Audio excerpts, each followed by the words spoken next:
Hey everyone, it's Marissa from The Modern Austin. Thanks so much for joining me with this little video today. Today we're going to talk a little bit about skincare and focus specifically on our favorite acne. Now, I'm not just going to be talking about acne in general. I'm going to focus on a particular skin type.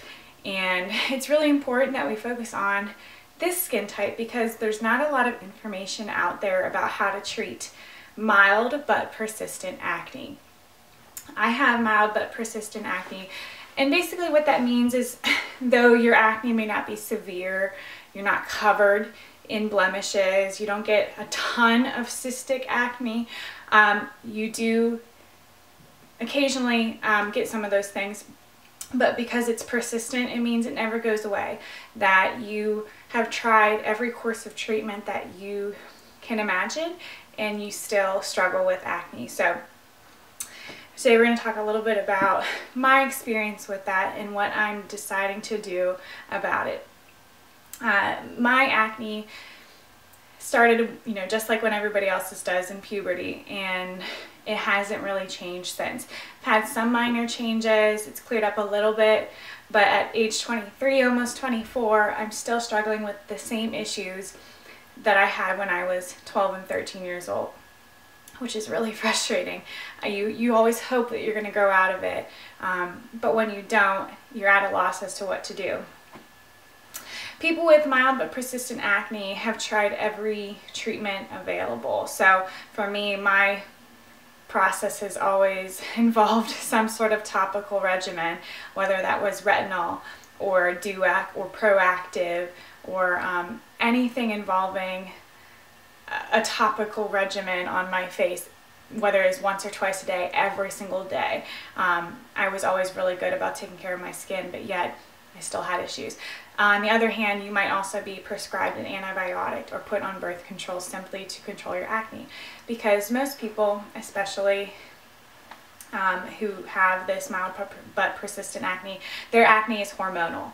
So no matter how clean you take care of your skin, how many times you wash your face, no matter how strict you are with your regimen, sometimes it's below the surface and there's only so much you can do.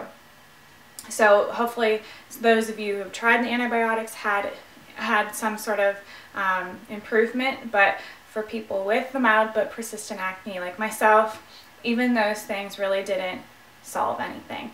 And for me, I didn't want to be on antibiotics my entire life. It was clear that now that I'm in my 20s and it's still not going away, that would be something that I'd have to do for a long period of time. And I didn't really want to be on all of those antibiotics and topicals and still not get the results that I want. About 2 years ago, I went to my dermatologist and she took a look at me and she said, you know what, you are ready for Accutane.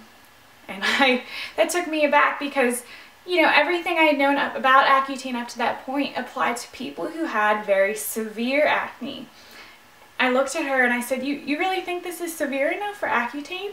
And she said, you know what, I went on Accutane when I was 23 years old. It was the best decision I ever made, and I had mild but persistent acne.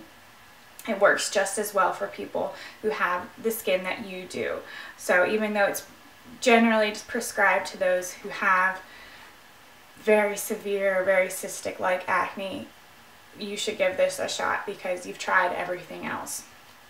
I left the appointment thinking, you know what, I need to do some research because everything I had heard about Accutane either applied to people with severe acne or were horror stories. So I was really not sure what to do. But at this point, I was pretty fed up with the fact that I would have a life with blemishes all the time. Then there's only so much that makeup can cover up in real life. And I mean, luckily in pictures you can edit them and get rid of the blemishes, but in real life, this is who you are and you want to look your best and not take away from what you have to offer. If people are looking at you and meeting you for the first time, not paying attention to what you're saying because they're looking at your blemishes, that's a problem. So I ended up moving away for 1.5 years, and I did meet with a new dermatologist and explain the advice that I had been given, and he decided to put me on one more topical plus antibiotic regimen to see if that would work. Needless to say, it really didn't. And so when I moved back home, I was anxious and excited to meet up with my dermatologist and decide to go through with Accutane.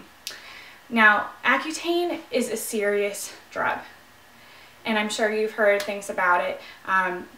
Its number one big issue that people have is it can really cause a lot of problems if you're pregnant. So if you are at all considering getting pregnant during that time, this is an absolute no-no. It will cause so many issues for you and the unborn baby. So they take huge caution in administering this drug because of that reason. Additionally, there are lots of side effects. So some people might experience muscle and joint pain.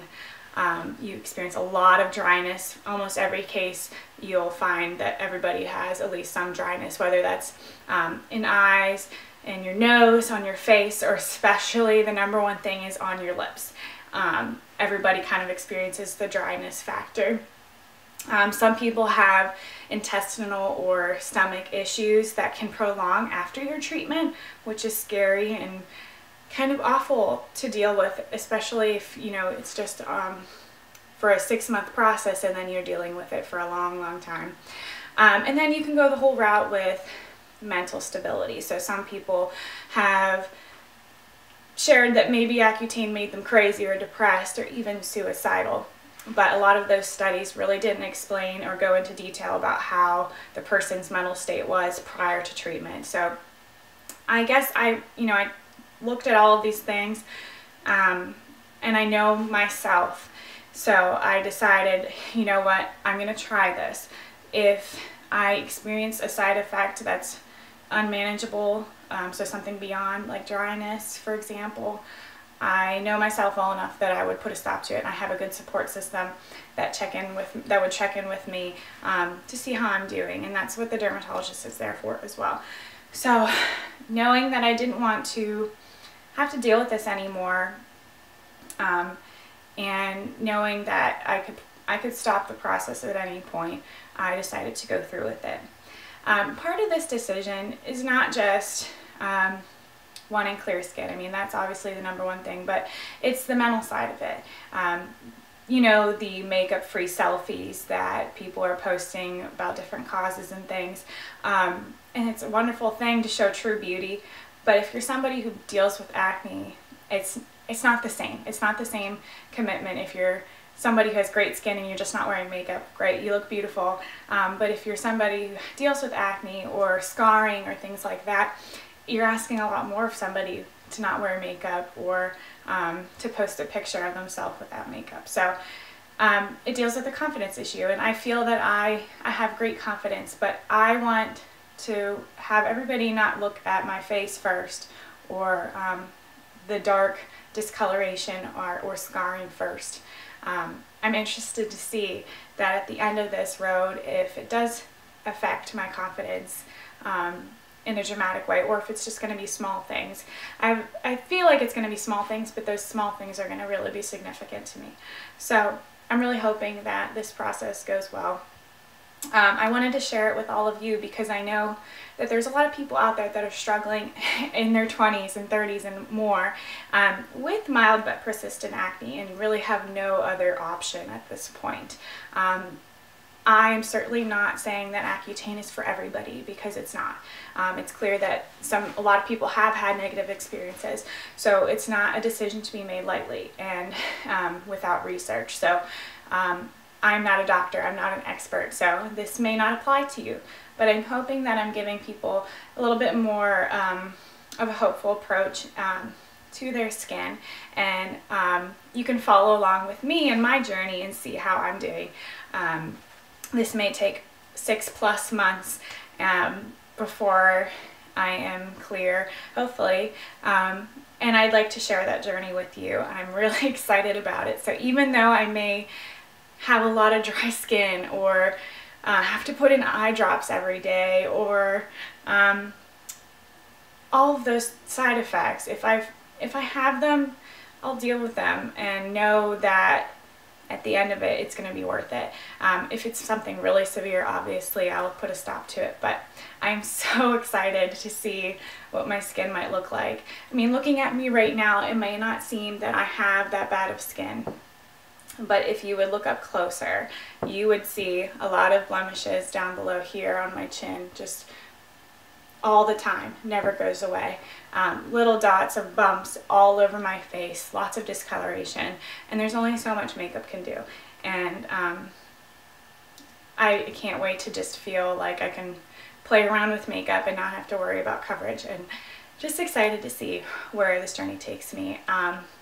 I would be more than happy to answer any questions you might have. Like I said, I'm not an expert and I've only just begun the treatment, so I'll be posting kind of my updates as I go. So feel free to ask any questions. If you have had an experience with Accutane, please share it. I know that some of you probably have had a bad one, and I'm open to hearing your stories. But everybody's body is different, and everyone responds differently to medication. So it is fun to kind of look into how different everybody's treatment has been, and maybe what will work best for you.